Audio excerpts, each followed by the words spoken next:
Well, we already knew it, but we just got confirmed that Hendon Hooker is trash. man, oh man, what a day for the Detroit Lions, and thank goodness that the preseason is over. Now, it's not about wins and losses. It is about evaluation of talent, and we didn't learn anything really today that we didn't already knew. One thing was confirmed, that Isaac Tesla is going to be a dog. Unfortunately for me, Kyle Allen is going to be backup number 2. I don't like this, or backup quarterback. I don't like it. I just don't trust him. And also that Hendon Hooker is trash. Those things were confirmed. So we've got roster cuts coming, and they can begin as early as today.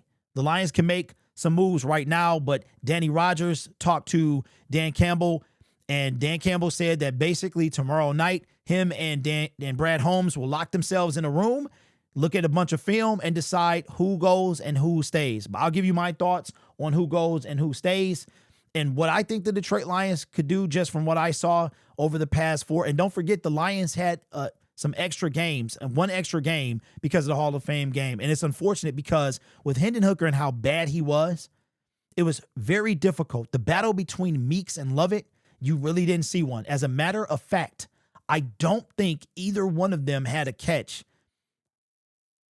I don't think they did, but we'll confirm that in a second. Let's take a look at the stats and see how this game fared. All right, let me minimize this real quick so I can see a little bit more. There we go. That'll just have to work. The Texans are on the left and the Lions are on the right. Passing the first downs, the Lions had 9 first downs to the Texans 28. I mean, an absolute abysmal showing from the Detroit Lions, really on both sides of the ball, honestly. I can't wait to see the time of possession because I know it had to be crazy. The game actually ended 10 minutes early because it was so much running of the football. Passing first downs, 13-7. Rushing first downs were 13-2. First downs from penalties, none for the Detroit Lions, 2 for the Houston Texans. Third down efficiency. The Houston Texans went 75%, 9 for 12. The Detroit Lions were 1 for 7. Fourth down efficiency, 0 for 2 was us. They didn't do it at all. Total plays, 36. Oh my God. I cannot wait to see this time of possession. Now, the excitement you hear in my voice is just simply from how abysmal this game was. It was boring from the very beginning. The highlight of the game was the lone touchdown pass we had from Allen to Tesla. Total, oh my God, total yards, 399 to 186. Total drives, 8-9. We had one less drive than them, but over 200 less yards.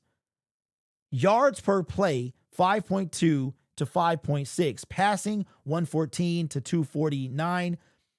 We threw the ball 16 times all game long. 11 for 16, and they did 25 for 30. Yards per pass, 7.5 to 6. Interceptions thrown, Hendon Hooker, which was terrible. That was right after we got a interception of our own, a great play by one of our players. Sacks. They sacked our quarterbacks one time for 7 yards, and we got 3 sacks, if I'm reading that right. Rushing, 150 to 72. Rushing attempts, 38. We got doubled up, man, to 17. Yards per rush, 4.2 to 3.9. Red zone attempts, 3 out of 4. 0 for us. That is insane, man. Just abysmal. I know it ain't about wins and losses, but depth-wise, this game was horrendous. It was terrible. Penalties, for once, we had less than the other team. We had 5 for 47 yards. They had 8. Then you have the turnovers. Time of possession. They doubled us up 19 to 40 minutes. This is ridiculous. Now let's go to the box score because I want to see who caught the football. Receiving, Isaac Tesla. So, yep, neither one of them, that's crazy. Neither one of them had, neither one of them had a catch. So you have to base the decision that you're going to make off of the previous tape. I want to see what Broderick was able to do. Had 2 tackles. All right. So this is just instant reaction off the top of the dome. We didn't really learn anything today, except as far as no one separated themselves. No one stood out in a competition where you needed to separate in receiver. Nothing was done as far as receptions. Now, if the Lions look at the little stuff like blocking or what you do on special teams, yes. But to showcase their talent as far as wide receiver, nothing. So what I think the Lions are going to do when it comes to receiver, this is the tightest that we've had. I mean, we got a solid 5. Jamison Williams, Amon-Ra St. Brown, Tesla, who is going to be a dog, Tim Patrick, and Khalif Raymond. I think the Lions go with 6 wide receivers. And unfortunately, I think it should be Meeks, but I think it's going to be Lovett because the Detroit Lions have not yet cut a draft pick in favor of an undrafted person when it comes to wide receiver. I think it should be Meeks, but it will be Lovett. It might not be. I think that 3 go on the practice squad. I think Ronnie Bell, whoever doesn't make the roster between Meeks and Lovett, and Tom Kennedy, the legend, wind up on the practice squad. I think Jacoby James and Malik Taylor are cut. So wide receiver, we got, but the thing about it is the practice squad is not a guarantee. And that's why the Lions got to make a decision when it comes to Meeks versus Lovett, right? Because you have to get waived, you have to get put through waivers, you have to clear waivers, and then you can return to the practice squad or land on they can sign you to the practice squad. So this is going to be a very tough decision. Man, I like what I saw. I think the standout for me, we already knew about guys like, what's the dude name? Grant Stewart. We already knew about guys like him. But I think a guy that really stood out to me today was Nate Lynn. The guy, he got hurt last year and he didn't get to play last year. I think he stood out. Still think the Detroit Lions need some help on that defensive line, but I think that Grant is a solid piece. I'm going to say something today, and that is the fact that I really believe, I don't hate Sione Vaki. I don't hate him. You got to be able to perform. And what I saw today from Jacob Sailors was worthy of RB4. Vaki, to me, is not RB4. He never should have been, ever, really. He came out of college, if I'm not mistaken, as a safety.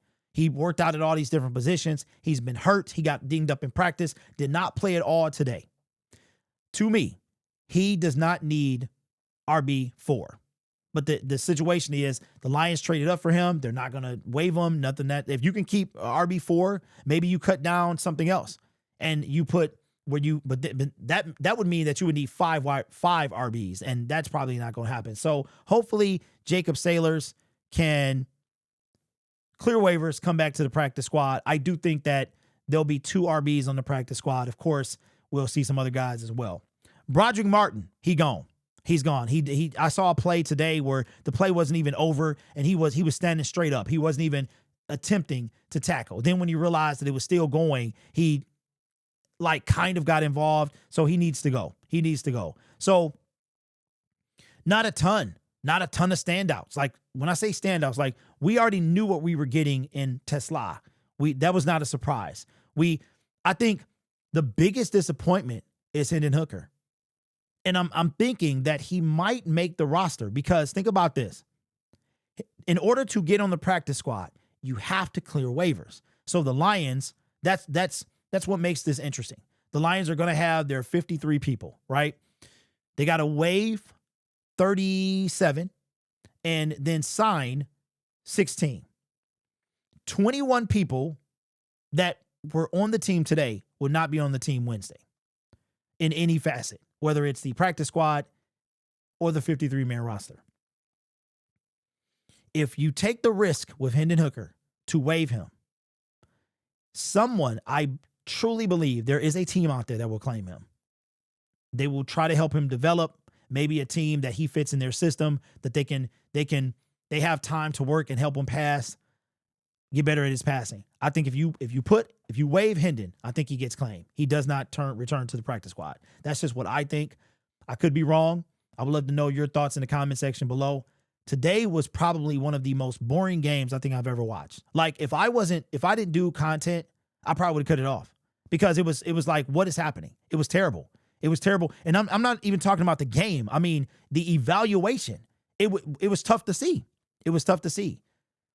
Texans were having their way. 40 minutes of time of possession. It was a miserable game. Today was, and we had a bonus game. That's the worst part. You know what's crazy? Our season started with a fumble, and it ended with a lackluster performance from the entire team, really. I mean, if anybody was, all these guys fighting for a roster spot, I would love to know who stood out to Brad and Dan today, and to the other coaches as well. I don't know. Today was a tough watch, but we are on to the season. The next time we see our team play, it will be the starters. But it makes you really appreciate them guys, don't it?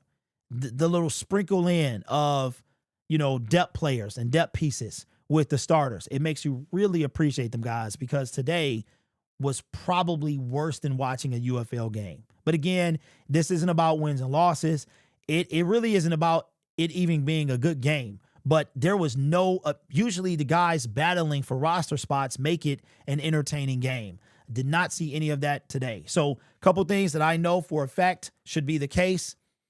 I think Broderick is gone. If he stays on this team, that would be a miracle in my opinion, and complete, what do you call it, recency bias if he makes the team. I don't think Vaki should be RB4. Does he have a place on the team? Probably. But unfortunately, he will still be RB4. And Hendon Hooker probably shouldn't be on this team. Maybe the Lions don't risk it and they keep 3 quarterbacks. But if you do that, somebody somewhere is going to take a hit. Don't forget, Hendon is under contract for 1 more year. There's no trade value. I saw something about maybe trading a 7th round pick. I don't know if there's any trade value. That is a possibility that the Lions could possibly trade him. I think they could try to do that in the next couple of days, but they got to make a decision. So get ready, put on your seatbelt, man. It's going to be a crazy 72 hours, but we here for it, man. All right. This channel is made possible by viewers, subscribers, and members just like you. It's because of your support I get to do what I do. You could be anywhere else on YouTube, but you choose to rock with me. You guys are awesome. Take care of yourself and each other. And as always, go Lions. On to the season we go.